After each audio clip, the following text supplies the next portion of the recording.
ان میں میرے محبوب کریم صلی اللہ علیہ وسلم نے جس چیز پر سب سے زیادہ زور دیا ہے وہ یہ ہے کہ میں ظلم ختم کرنے آیا. ظلم نہیں ہونا چاہیے.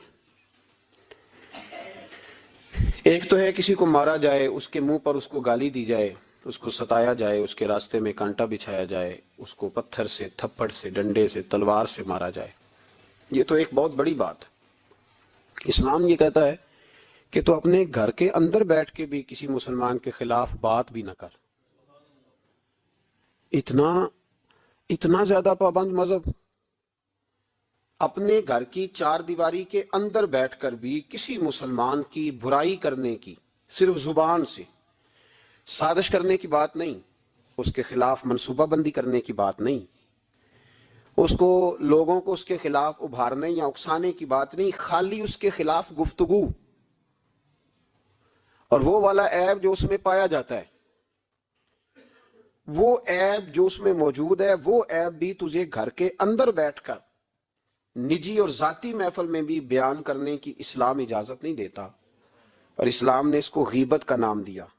اور میرے نبی پاک صلی اللہ علیہ وسلم نے فرمایا یہ فعل کہ تو گھر کے اندر بیٹھ کر کسی کی عزت کے بارے میں بات کرے، سمجھ لے تو نے زنا سے بھی برا کام کیا. یہ بدتر ہے زنا سے. یہ جو زیادتی اور ظلم ہے نا میرے بھائی، اس کو اسلام نے اس قدر زیادہ ناپسند کیا اور اس پر اسلام نے اس قدر زیادہ احکامات بیان کیے. میرے نبی کریم صلی اللہ علیہ وسلم نے فرمایا قیامت کے دن اللہ مظلوم کے ساتھ ہوگا. اللہ کس کے ساتھ ہوگا؟ قیامت کے دن اللہ مظلوم کے ساتھ ہوگا. اور یہ لفظ ہیں حدیث مبارکہ میں ابن حجر علیہ رحمہ نے لکھے، اللہ قیامت کے دن مظلوم کے ساتھ ہوگا. اور اگلے لفظ سنو گے تو حیران رہ جاؤ گے. فرمایا اللہ قیامت کے دن مظلوم کے ساتھ ہوگا اگرچہ وہ مظلوم کافر ہی کیوں نہ ہو. اگرچہ وہ مظلوم، اللہ اس کے ساتھ ہوگا. اللہ قیامت کے دن مظلوم کے ساتھ ہے، اگرچہ وہ والا رٹا نہیں کہ میری برادری کا ہے تو میں نے سپورٹ تو کرنی ہے نا. ہم تو ظالموں کے ساتھ ہوتے ہیں. ہمارے دیہاتوں میں رواج ہے کہ نوجوان کسی کی عزت پر ہاتھ ڈالتا ہے، کسی کی بیٹی کو بھگا کے لاتا ہے تو اس کے دوست اس کی مدد کرنا فریضہ سمجھتے ہیں، اس کو سپورٹ کیا جاتا ہے، اس کو رہنے کو جگہ دی جاتی. ہم یہ نہیں دیکھتے کہ وہ چوک میں لڑائی ہوئی ہے اور ہمارے بچے کی کسی کے ساتھ پٹائی ہوئی تو ہم تو بندوقیں، ڈنڈے، کلاڑیاں اٹھا کے چلے جاتے ہیں. وہاں جا کے تحقیق پہ پتہ چلتا ہے کہ ظلم تو ہمارے بچے کا ہے. تو پھر مدد کس کی کرنی چاہیے تھی؟ ہم کس کی کرتے ہیں؟ میرے نبی کریم صلی اللہ علیہ وسلم کو اپنی امت سے بڑا پیار ہے، حضور کو بڑی محبت ہے. فرمایا قیامت کے دن لوگ اپنے اپنے ممبروں پہ بیٹھیں گے پر میں سجدے میں گر کے اپنی امت کی دعائیں مانگوں گا. قیامت میں جو بچے گا وہ میرے نبی پاک کی برکت سے بچے گا. لیکن رسول کریم علیہ الصلوۃ والسلام نے فرمایا ظلم کر کے نہ آنا، تمہاری باقی کمیوں پہ میں پردے ڈلوا دوں گا. ظلم کر کے نہ آنا. امام بیہقی کی روایت لائے ہیں، محبوب پاک نے فرمایا میرے امتی نے کسی ذمی کافر کے ساتھ اگر زیادتی کی، وہ ٹیکس دیتا تھا، جزیہ دیتا تھا، ذمی کافر تھا، اور میرے امتی نے اگر اس کے ساتھ زیادتی کی تو نبی پاک صلی اللہ علیہ وسلم فرماتے ہیں میں قیامت کے دن اس کافر کے ساتھ مل کر اپنے امتی پر اللہ کی بارگاہ میں مقدمہ دائر کروں گا. میں خود مقدمہ دائر کروں گا. یہاں ظلم کی آندھیاں چلتی ہیں، طوفان چلتے ہیں، لوگ دوائیوں میں ظلم بیچتے ہیں، لوگ تعلیم کے نام پر ظلم کرتے ہیں، لوگ خیر کے نام پر ظلم تقسیم کرتے ہیں. یہاں اللہ اکبر ایسے ایسے رنگ دیکھنے کو ملتے ہیں. اب بنے گا کیا؟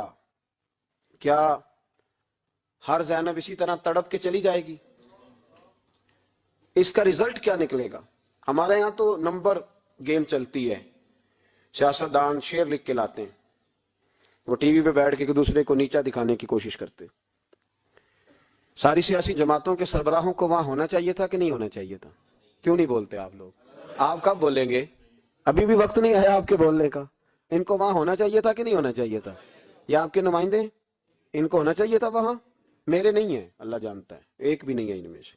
سوال ہی نہیں پیدا ہوتا. ہمارے یہ نمائندے ہوں گے؟ سوال ہی نہیں پیدا ہوتا. ہمارے نمائندے نہیں ہیں، یہ آپ کے بھی نہیں ہیں.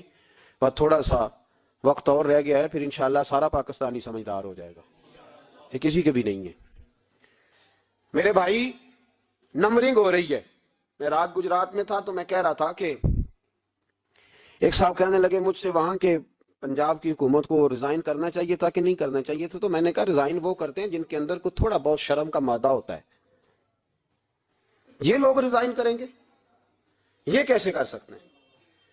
اور پھر ریزائن صرف ان کو نہیں کرنا چاہیے تھا، میری تو دعوت یہ ہے کہ ہر سیاسی جماعت ریزائن کرے کہ ہم اس ملک میں سیاست نہیں کریں گے، مذہبی جماعتیں تبلیغ کرنا بند کر دیں، پیرانے عظام گدی نشینیاں چھوڑ کے باہر نکلیں، یہ جو ہر چوک اور ہر چوراہے میں لوگ نصیحتوں کا بازار گرم کر کے کھڑے ہیں یہ چھوڑ دیں۔ کیا اثر ہے تمہاری تبلیغوں کا؟ کیا مل رہا ہے قوم کو؟ تمہاری گدیاں کیا تزکیہ نفس کر رہی ہیں؟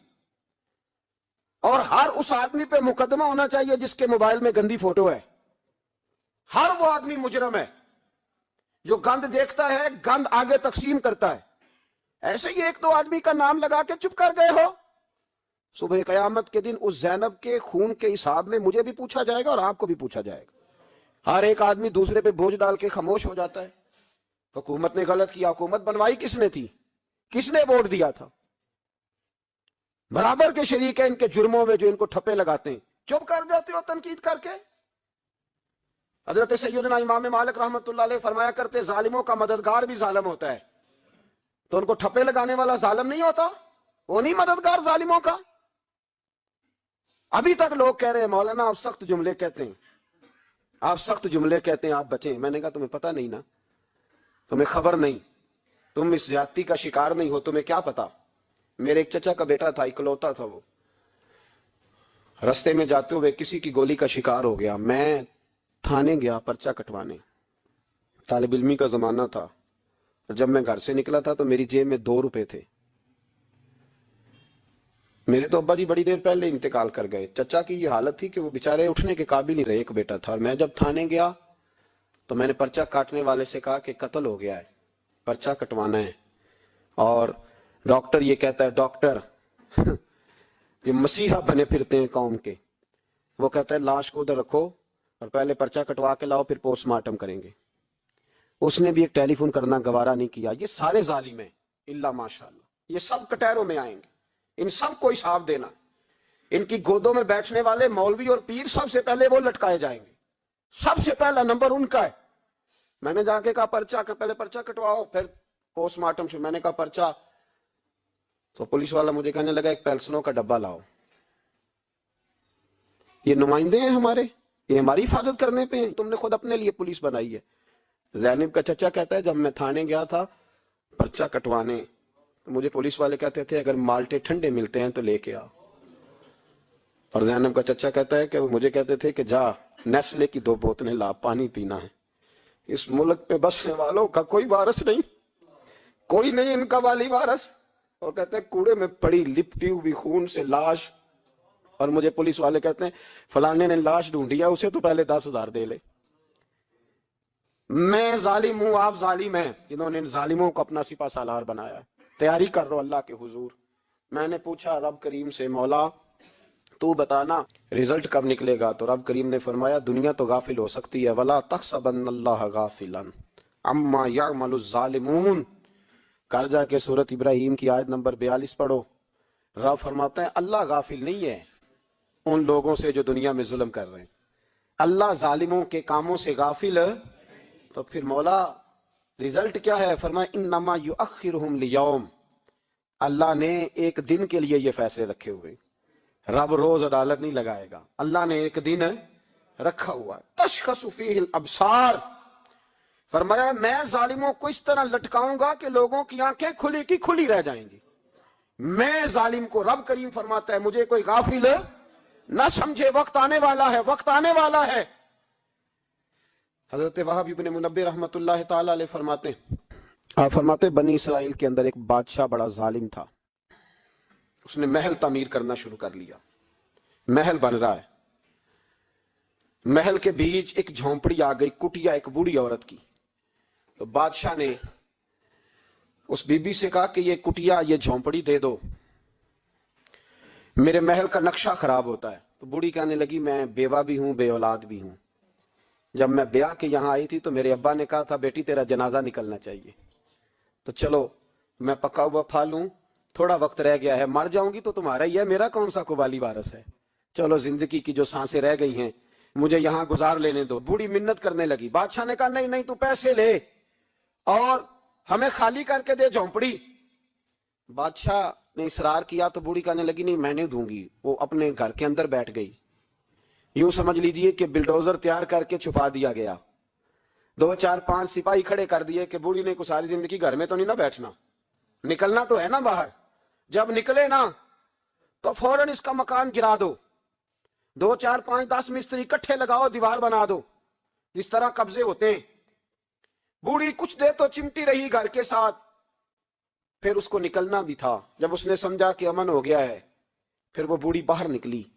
اور جب وہ گئی باہر, چند گھنٹوں کے بعد واپس آئی تو جھونپڑی گری ہوئی تھی. گھر کی چھت کے تنکے ہواؤں کے ساتھ بکھرے ہوئے تھے. نیا مکان بن گیا. وہاب ابن منبہ علیہ رحمہ فرماتے اس بی بی نے جو دعا مانگی تو عرش فرش ہلنے لگے, زمین کانپنے لگی. اس بی بی نے لفظ پتا کیا ادا کیے, کہنے لگی اے اللہ میں تو موجود نہیں تھی, تو بتا تو کہاں تھا. اللہ میں تو نہیں تھی. زینب کی اماں بھی پوچھتی ہے اللہ میں تو نہیں تھی, تو موجود تھا نا. عرش کا مالک کہتا میں ہلا دوں گا. ذرا ان علماء کو, مشائخ کو, ان ارباب اقتدار کو دیکھ لینے دو, میری ڈھیل ہے میں انہیں ہلا دوں گا. کہتی اللہ میں تو نہیں تھی, تو کہاں تھا, تو بتا. رب کریم نے فرمایا جبریل دوڑ کے جا, دوڑ. اللہ حکم کیا فرمایا پلٹ دے اس بستی کو, تباہ کر دے ان لوگوں کو جو ظلم پر چپ رہتے, انہیں تباہ کر دے. دنیا میں قتیل اس سے منافق نہیں کوئی, دنیا میں قتیل اس سے منافق نہیں کوئی جو ظلم تو سہتا ہے بغاوت نہیں کرتا, اس سے منافق نہیں کوئی. منافق بن کے جینا بند کر دو, اب مومن بن کے جینا سیکھو. ان ظالموں کے خلاف بولو. میرے عزیز کہتے ہیں تباہ کر دو بستی کو. بستی الٹ دی, گھر تباہ ہو گئے. یاد رکھو عرش کا مالک کہتا ہے تو میں دیکھ رہا ہوں, ورنہ کوئی موجود نہ تھا, میں تو تھا نا, میں تو سارا کچھ دیکھ رہا ہوں. میں اس ولا تحسبن اللہ غافلا اما یعمل الظالمون, لوگ اللہ کو غافل نہ سمجھیں. اور پھر میڈیا چیختا ہے, کہتا ہے جی بڑا ظلم ہوا. اس کام میں سب سے زیادہ کردار اس برائی کو پھیلانے میں میڈیا کا ہے. میڈیا تو بچوں کو گناہ کے طریقے بتلاتا ہے, اور حکومتیں ممتاز قادری کا جنازہ نہ دکھانا ہو تو میڈیا سارا بند ہو جاتا ہے. فیض آباد دھرنے کا ظلم نہ دکھانا ہو تو میڈیا سارا بند ہو جاتا ہے. تو گند روکنا چاہیں تو گند رک سکتا ہے کہ نہیں رک سکتا؟ یہ پابندی, یہ ٹیکنیکلی زمانہ ہے. اگر یہ بند کرنا چاہیں تو ہر چیز اپنی جگہ پہ بند ہو سکتی ہے کہ نہیں, بولیں. لیکن ہم تو روئیں گے نا, فیس بک پہ تصویر لگائیں گے زینب کے ساتھ ظلم ہوا, تو تیری تو امام والی دکان پہ گندی فوٹو لگی ہوئی ہے, تیرے تو موبائل میں سارا گند ہے. اس گند کی ترویج و اشاعت میں تو میں اور آپ شامل ہوتے جا رہے ہیں. گند تو پرموٹ ہو رہا ہے, اسی سے تو لوگوں کے جذبات ابھرتے ہیں. ابا جی کہتے ہیں مجھے اعتبار ہے بیٹی پہ. یہ کیا تماشا ہوا اعتبار کا, یہ کیا بات ہوئی؟ اعتبار کس کو کہتے ہیں؟ حضرت جنید بغدادی رحمت اللہ تعالی علیہ, آپ سے کسی نے پوچھا, میں تھوڑے دن پہلے, مجھے گجرات یونیورسٹی کے کچھ طالب علموں نے دعوت دی, کچھ اساتذہ نے کہا کہ یہاں سیرت سیمینار ہے آپ آئیں. سیالکوٹ میں جو کیمپس ہے, میں وہاں جب پہنچا تو میں نے کہا یار یہ صرف لڑکے ہونے چاہیے. کہنے لگے اتنے بولے مولوی تقریر کرتے ہیں لڑکیوں میں تو آپ, تو میں نے کہا یار مجھے دکھیا نور سمجھ لو, پرانے خیالات کا ہوں, اور ویسے بھی میرے لیے مولوی حجت نہیں, میرے لیے رسول اللہ کا دین حجت ہے, تو آپ پردہ کرائیں. خیر انہوں نے مہربانی کی, کوئی پارٹیشن ہو گئی. جب میں پہنچا تو شاید 1.5 منٹ لگا ہو مجھے گیٹ سے ہال میں جانے تک, لیکن وہاں جو بچے اور بچیوں کا میں نے حال دیکھا تو میں دعا مانگ رہا تھا, اے اللہ تو اس قوم پہ فضل فرما, اس قوم پہ. ابا جی کہتے مجھے اعتبار ہے. نابینا صحابی ہیں عبداللہ ابن مکتوم رضی اللہ تعالیٰ, وہ آئے ہیں تو نبی پاک صلی اللہ علیہ وسلم نے فرمایا عائشہ پردہ کر لو, تیرے گھر میں بسنے والی بی بی سید عائشہ سے بھی پاک ہے, تیری بیٹی حضرت عائشہ صدیقہ سے بھی زیادہ حرمت والی ہے. نبی پاک نے فرمایا عائشہ پردہ کرو. حضور وہ نابینا ہے. فرمایا تمہیں تو نظر آ رہا ہے نا, تیرا اعتبار یہاں سے بھی زیادہ بڑھ گیا ہے. حضرت جنید بغدادی سے کہا حضور ہمیں قرآن شریف پڑھا دیں. آپ نے فرمایا درمیان میں عورتیں پردہ ڈالیں پھر پڑھاؤں گا. کہا حضور قرآن پاک ہی پڑھانا ہے. تو حضرت جنید فرمانے لگے پڑھانے والے حسن بصری ہو اور پڑھنے والی رابعہ بصری ہو اور درمیان میں قرآن پڑھا ہو، پھر بھی میں انہیں بغیر پردے کے پڑھنے کی اجازت نہیں دیتا۔ یہاں تو حال ہی کوئی نہیں، اس گند کو روز پرموٹ کرتے ہو، نوجوانوں کے جذبات بکھرتے ہیں اور بپھرتے ہیں، اور پھر اس کے بعد کہتے ہو کہ آگ نہ لگے۔ یہ کیسے ہو سکتا ہے؟ تم نے خود آگ لگائی ہے چمن میں اپنے، بے سبب گردش ایام کو الزام نہ دو، تم نے خود نور کا ظلمت سے کیا ہے سودا، کر کے توہین سحر شام کو الزام نہ دو۔ او بھائی یاد رکھو، جب تک یہ گند رہے گا فحاشی اور عریانی رہے گی۔ انڈیا کے اندر زیادتی کے واقعات زیادہ ہیں پاکستان کی نسبت، کیوں؟ اس لیے کہ گند زیادہ ہے، فحاشی اور عریانی۔ اسلام نے تو نظر تک پر پابندی لگا دی، کہا اپنی نظر بھی مومن جھکا کے رکھے، جو چیزیں سبب بن سکتی ہیں ان پر بھی پابندی لگا کے رکھی۔ ہم توجہ ہی نہیں کرتے، خیال ہی نہیں ہے، اس کو پرموٹ کیا جاتا ہے۔ اور سب سے دوسری بڑی وجہ یہ ہے کہ مجرم کو سزا نہیں ملتی، مجرم کو سزا، بولیے، وہ چھوٹ گیا نا سرے عام ایک بڑے آدمی کا بیٹا قتل کرنے والا، چھوٹ گیا نا، وہ جس نے سرے عام ایک سپاہی کانسٹیبل کو کچل دیا تھا، وہ بچ گیا نا، آ گیا نا باہر۔ ریمنڈ ڈیوس کئی گولیاں مار کے بچ گیا نا۔ جب مجرم کو سزا نہیں ملتی تو پھر گناہ بند۔ میرے رسول پاک صلی اللہ علیہ وسلم نے قانون دیا، قانون، ایک عورت نے چوری کی، اس کے حضرت سیدنا اسامہ بن زید حضور کے محبوب صحابی سفارشی بن کے آئے، حضور تھوڑی لچک دے دے۔ نبی پاک نے فرمایا سنو، میری بیٹی فاطمہ بھی چوری کرتی تو میں ہاتھ کاٹ دیتا۔ مجرم کے لیے سزا ضروری ہے، مجرموں کو سزا ملے گی تو حالات بہتر ہوں گے۔ کہتے ہیں سرے عام پھانسی لگاؤ، کہتے ہیں قانون میں گنجائش نہیں۔ تمہارے لیے قانون روز بدل جاتا ہے۔ جب مطالبہ کیا گیا نا کہ سرے عام پھانسی، جاگ رہے ہیں آپ لوگ کیسے ہو گئے جی؟ چلے میں دعا کرتا ہوں اللہ کرے میری قوم جاگ جائے، آمین تو کہہ دیں، اللہ کرے آپ لوگ جاگ جائیں اور جاگتے رہیں۔ اعلیٰ حضرت نے فرمایا تھا، مشورہ دیا تھا، سونا جنگل رات اندھیری چھائی بدلی کالی ہے، سونے والوں جاگتے رہنا کیونکہ چوروں کی رکھوالی ہے۔ سونا جنگل رات اندھیری چھائی بدلی کالی ہے، سونے والوں جاگتے رہنا، چوروں کی رکھوالی ہے۔ کہا گیا سرے عام پھانسی دو، تو کہنے لگے آئین میں گنجائش نہیں چوک میں پھانسی دینے کی، اور تمہاری ضرورت پڑے تو آئین میں ترمیم ہو جاتی ہے۔ تو آج زینب کو ضرورت پڑی ہے تو کیوں ترمیم نہیں ہو سکتی؟ آج ایک غریب مظلوم ماں کو ضرورت پڑی ہے تو ترمیم کیوں نہیں ہو سکتی؟ انہیں چوک میں پھانسی دو، انہیں لٹکاؤ، انہیں کاٹ کر کتوں کے آگے ڈالو تاکہ ہر ایک کی بیٹی محفوظ رہ سکے۔ اور وہ زینب کسی اور کی بیٹی نہیں، وہ میری بیٹی ہے، وہ میری بیٹی ہے۔ کبھی 6 سال کی بیٹی سینے پہ لٹا نا، اور پھر اس باپ کا درد محسوس کر، تجھے اندازہ ہو کہ بیٹی تو بیٹی ہوتی ہے۔ حاتم تائی کی بیٹی ننگے سر دربار رسالت پہ آئی تو میرے نبی پاک نے چادر دی۔ سلمان فارسی کہنے لگے سونیا کافر کی بیٹی ہے، تیری پاک چادر ہے، میں اپنی نہ دے دوں؟ تو حضور نے فرمایا سلمان چپ کر جا، بیٹیاں سانجی ہوتی، بیٹیاں سانجی ہوتی ہیں، چپ کر۔ کافر کی بیٹی صحیح بیٹی تو ہے نا، اور بیٹیاں تو سانجی ہوتی ہیں۔ یہاں اتنا ظلم اور اتنا حشر ہو گیا، اور کہتے ہیں پتہ نہیں چلا، دیکھتے ہیں، کرتے ہیں، سنتے ہیں۔ یاد رکھو ظلم کبھی مٹا نہیں کرتا، ظلم کبھی۔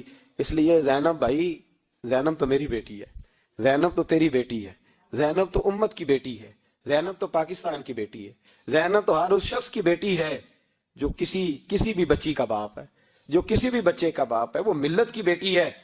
اس لیے وہ دکھ کسی ایک کا نہیں، وہ سب کا برابر کا ہے۔ بس یاد رکھو اس معاشرے میں پہلی بات یہ کہ اس گند پہ، بے حیائی پہ کنٹرول۔ دوسری بات یہ تدارک عرض کر رہا ہوں، مجرم کو سزا ملے۔ اگر پرانے مجرموں کو سزا ملتی تو کبھی بھی دوبارہ جرم کی کسی کو ہمت۔ حضرت عمر کے زمانے میں جرم کیوں بند ہوئے تھے؟ اس لیے کہ وہ سرے عام کوڑے مارتے تھے، ان کا درہ لٹکتا تھا، وہ کسی کو گنجائش نہیں دیتے، کسی کو گنجائش۔ گورنر کا بیٹا بھی زیادتی کرتا تو چوک میں کھڑے ہو کے درے مارتے۔ فرماتے لوگوں کی ماؤں نے انہیں آزاد پیدا کیا، تم نے کیسے غلام بن لیا؟ یہاں جب قانون بدلتا ہے اور پھر شکوہ ہے، ہمیں غریب آدمی نے تو پرچہ درج کرانا ہو تو اس کو تو چودھری صاحب بھی وقت نہیں دیتے، اس کو تو چودھری صاحب بھی کہتے ہیں گڈی کرائی گیا، پیسے ہے نہیں تھانے جانے دے، اتنے پیسے لگ دیں۔ ظالموں ڈرو اللہ تعالیٰ سے، ڈرو۔ اور غریب آدمی چلا جائے تھانے تو اس کو پولیس والا پوچھتا ہے، وہ کہتا ہے کس طرح ہوا تھا، کس طرح کر کے ہوا، تفصیل بتا۔ اور پھر وہ دو کہتا ہے تو جا، ابھی میں کوشش کرتا ہوں، میں پہلے ان کو فون کرتا ہوں مجرموں کو، پھر اس کے بعد تیرا۔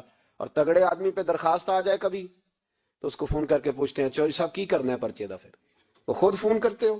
یہ امیر کے لیے قانون اور ہے اور غریب کے لیے اور ہے. یہ کس طرح ہو سکتا ہے؟ میرے نبی کریم صلی اللہ تعالی علیہ وسلم نے انصاف کی فراہمی چھوٹے بڑے کے لیے ایک رکھی. اور یاد رکھو حساب تو دینا ہے. حساب بول کے بتائیے. حساب جو زیادتی کرے گا اس نے حساب اور دینا پڑے گا. یہاں نہیں دو گے تو وہاں دو گے. حساب تو بہرحال اس مجرم نے تو دینا ہے. لیکن ارباب اقتدار نے بھی، حضرت عمر فرمایا کرتے تھے میرے دور میں کتا بھی پیاسا مر گیا تو حساب میں نے دینا ہے. چونکہ میری حکومت ہی کتے کو پانی ملنا چاہیے تھا، اس کے دروازے تک پانی پہنچنا چاہیے تھا. حساب تو دینا ہے. ہر اس شخص نے جو سوشل ہونے کا دعویٰ کرتا ہے، جو معاشرے میں کسی بھی طرح کا کوئی کردار ادا کر رہا ہے، اس نے بہرحال حساب، یہ مشترکہ معاملہ ہے. اس میں ارباب اقتدار کا تو اشر ہوگا، وہ تو دنیا دیکھے گی، لیکن باقی بھی اپنی ذمہ داری کا احساس کریں، باقی بھی خیال کریں. سنو اور یاد رکھنا اس بات کو، غور کریں. کیا میری طرف دیکھیں میرے بھائی. ایک مکران شاہ بادشاہ گزرا ہے ایران کا، کچھ نرم دل تھا. وہ نا سیر کرنے نکلا، درمیان میں پل آتا تھا، ایک دریا تھا، اس کا پل تھا، پل کے اس پاس جنگل تھا، سبزہ تھا، سیرگاہیں بنی ہوئی تھی. بادشاہ وہاں 2-4 دن رہنے کا ارادہ کیا. جب بادشاہ وہاں پہنچتا ہے نا مکران شاہ، تو اس نے دیکھا کہ وہاں 2-3 دن قیام کرنا ہے، جھیل ہے، سیرگاہ ہے، وہاں اس نے رکنے کا پروگرام بنا لیا. بادشاہ تو علیحدہ اس کے لیے رہائش تھی، سپاہی علیحدہ رہتے تھے. یہاں تو لوگ کہتے ہیں نا وہ پولیس کو ڈانٹتے ہیں، پولیس کو پوچھتے ہیں. او بھائی پولیس تو تمہارے ماتحت ہوتی ہے، پولیس تو سمجھ گئی ہے کہ تم کس طرح ان سے کام لیتے ہو، ان کو تو تم اپنے تحت رکھتے ہو. پولیس والے علیحدہ رہتے تھے، اس کے ساتھ جو سپاہی گئے ہوئے تھے، گن مین گئے ہوئے تھے. مکران شاہ سیر سپاٹے میں رہتا تھا. ایک بوڑھی عورت تھی، اس کی ایک گائے تھی. وہ جنگل کے اندر بوڑھی رہتی تھی، گائے اس کی وہاں چرتی رہتی تھی. شام کو وہ گائے گھر لوٹتی، بوڑھی دودھ پی کے سو جاتی. سپاہی اس بوڑھی کے پاس آئے، کہنے لگے تیری گائے بڑی صحت مند ہے، ہمارے ہاتھ بیچ دے. بوڑھی نے کہا میرے بڑھاپے کا سہارا ہے، اس کا دودھ پی کے میں زندہ ہوں، بیچوں گی نہیں. وہی والا کام جو ہمارے ملک میں ہوتا ہے کہ قیمت کے ساتھ زمین دینی ہے کہ مفت دینی ہے. جب بڑے آدمی کو پسند آ جاتی ہے تو کہتے ہیں مول دینی ہے کہ مفت دینی ہے. دینی پڑتی ہے، غریب ہے، کیا کرے، مجبور ہے، مظلوم ہے. کہا بوڑھی عورت سے سپاہیوں نے بیچ دے. کہا نہیں. کہنے لگے نہیں بیچے گی تو ہم لے لیں گے. اس عورت کی گائے زبردستی سپاہی ذبح کر کے کھا گئے. بوڑھی نے بادشاہ تک پہنچنا چاہا لیکن اس کو پہنچنے نہ دیا گیا، منع کر دیا گیا. اس کی رسائی نہ ہو سکی، غریب عورت تھی. جس دن مکران شاہ واپس آ رہے تھے نا سیر کر کے، پل سے گزر رہے تھے، تو کسی نے بوڑھی سے کہا کہ بادشاہ گزرے گا. وہ چھپ کے پل پہ بیٹھ گئی. اور مکران شاہ جب پل سے گزرنے لگے تو بوڑھی آگے آئی اور اس کے گھوڑے کی لگام پکڑی. ایسا جملہ کہا کہ مکران شاہ چکرا کے زمین پہ گرا. اور بوڑھی کہنے لگی مکران شاہ تیرے سپاہی میری گائے ذبح کر کے کھا گئے ہیں، تو بتا اس کا حساب اس پل پہ کھڑے ہو کے دینا کہ پل صراط پہ دینا ہے؟ بتا یہاں کھڑے ہو کے دے گا کہ وہاں کھڑے ہو کے دے گا؟ بول. ارباب اقتدار، حکومت کے ایوانوں میں بیٹھنے والوں، بتاؤ زینب کا حساب قصور کے چوک میں کھڑے ہو کے دو گے کہ میدان محشر کے چوک میں کھڑے ہو کے دو گے؟ بتاؤ کہاں حساب دینا ہے، یہاں دینا ہے کہ وہاں دینا ہے؟ حساب تو بہرحال تمہیں دینا ہے. اس قوم کو اس کا حساب تو، زینب کا حساب تو دینا ہے، دینا پڑے گا، دیا جائے گا، پوچھا جائے گا. بتاؤ یہاں دینا ہے کہ وہاں دینا ہے؟ دینا تو پڑے گا. یہاں دو گے تو ہو سکتا ہے قیامت میں بچ جاؤ، اور اگر یہاں نہیں دو گے تو وہاں لٹکا دیے جاؤ گے، رسوا کیے جاؤ گے، پوچھا جائے گا. مکران شاہ چکرا کے گرا زمین پہ اور گر کے کہنے لگا بی بی میں وہاں حساب نہیں دے سکتا، دو دینا یہی لے لے، جو لینا یہی لے لے. آ جاؤ آ جاؤ، وقت ہے، گنجائش ہے، مہلت کے دنوں میں توبہ کر لو، پلٹ آؤ، اللہ کے حضور حاضر ہو جاؤ. اس معاشرے کو صفائی کی ضرورت پڑ گئی ہے. اس معاشرے میں ہر آدمی اپنا کردار ادا کرے، ظالم کے خلاف اٹھے، بے حیائی، فحاشی، عریانی، بدنگاہی، اس کے خلاف اٹھے. حضرت امیر معاویہ رضی اللہ تعالیٰ عنہ اپنے دور حکومت میں باہر نکلے. ایک بی بی با پردہ عورت برقعے میں گلی میں گھوم رہی تھی، برقع ڈال کے. حضرت امیر معاویہ دوڑ کے مسجد چلے گئے، رونے لگے، کہنے لگے صحابہ کے زمانے میں یہ عورتیں گلی میں آ گئی ہیں، ہمارے دور میں ہی آ گئی ہیں، کہیں اللہ کا قہر نازل نہ ہو جائے. حالانکہ وہ با پردہ تھی بی بی. یہاں تو بڑی ڈٹائی کے ساتھ فرنٹ سیٹ پہ بے پردہ عورت کو بٹھایا جاتا ہے اور دلیلیں دی جاتی ہیں کہ ہم پڑھ لکھ گئے ہیں، ایف ایس سی اور بی ایس سی ہماری تعلیم ہے. ہمارے پاس ابھی تازی تو کار آئی ہے، تو بتائیں نا کہ جو کار پہ بیٹھی ہے وہ کار کی مالکن ہے. یہاں تو ہر چیز کھول کے بیان کرنا لوگوں نے اپنے لیے ضروری سمجھ لیا ہے، اپنے کلچر کا حصہ بنا لیا ہے۔ خدا را فحاشی کے خلاف، بے حیائی کے خلاف، عریانی کے خلاف اٹھو اور اس پل کو باندھو۔ جب تک فحاشی رہے گی، عریانی رہے گی۔ پاکستان میں 10 کے قریب بچوں کے ساتھ روز زیادتی ہوتی ہے۔ یہ آپ کے قومی اخبارات کی آج صبح کی رپورٹ ہے۔ یہ تو وہ چیزیں ہیں جو کھول کے باہر آ گئیں، اور اس کے علاوہ جو بے حیائی کے اڈے کھلے ہوئے ہیں، نہ جانے ان کی تعداد کتنی، کس قدر زیادہ ظلم ہو رہا ہے۔ میرے رسول پاک صلی اللہ تعالی وسلم نے فرمایا جب کوئی زنا کرتا ہے تو ایمان اس کے سینے سے نکل جاتا ہے اس کے سینے سے۔ آنکھوں پر پردہ ہونا چاہیے، کانوں پر پردہ ہونا۔ اور اگر زینب کے قتل کے بعد بھی کسی کے موبائل میں گندی تصویر ہے اور اس کے قتل کے بعد بھی بے حیائی کے گانے اس کے موبائل میں ہیں، تو پھر وہ رسم کے آنسو نہ بہائے، پھر وہ صرف 2 منٹ کے لیے آگے بڑھ کے مرثیہ خان نہ بنے، وہ پھر شاعر اور ادیب بننے کی کوشش نہ کرے، اور پھر اپنے حصے کا جملہ لگا کر اپنے آپ کو فیس بک پہ ایکٹیو رکھنے کا تماشا نہ کرے۔ کیا مطلب ہوا ان چیزوں کا؟ اگر ابھی بھی برائی کے خلاف نہیں اٹھنا، بے حیائی اور فحاشی کے خلاف نہیں اٹھنا، میرے عزیزو آخری بات سننا اور اس کو ہمیشہ یاد رکھنا۔ میرے نبی پاک صلی اللہ تعالی علیہ وسلم نے فرمایا ہے کسی ایک مسلمان کے قتل میں اگر اہل زمین، اہل آسمان سارے بھی شریک ہو جائیں، سارے، تو فرمایا ہو سکتا ہے اللہ سب کو جہنم میں ڈال دے۔ اس لیے کہ جو قتل ہے نا، قتل ایک ہے زیادتی اور ایک ہے پھر اس کے بعد قتل۔ ایک انسان کا قتل انسانیت کا قتل ہے، اتنا بڑا ظلم۔ اور یہاں تو اب قتل کی خبر آ جائے نا اخبار پہ تو اتنی دلچسپی والی رہتی نہیں، اتنے لوگ قتل ہو گئے کوئی حرج نہیں۔ یہ تو ہمارے ہاں تو کسی سیاستدان کی شادی کی خبر آئے گی تو بہت دلچسپی والی ہوگی، اس پر تبصرے ہوں گے، کمنٹس ہوں گے، ایک بندہ مر گیا ٹھیک ہے، غریب آدمی تھا، قتل ہو گیا، جان چھوٹی، معاذ اللہ، اس میں کون توجہ کرتا ہے؟ یہاں تو ان کے میلے چھیلے تماشوں پر لوگ تبصرے کرتے ہیں۔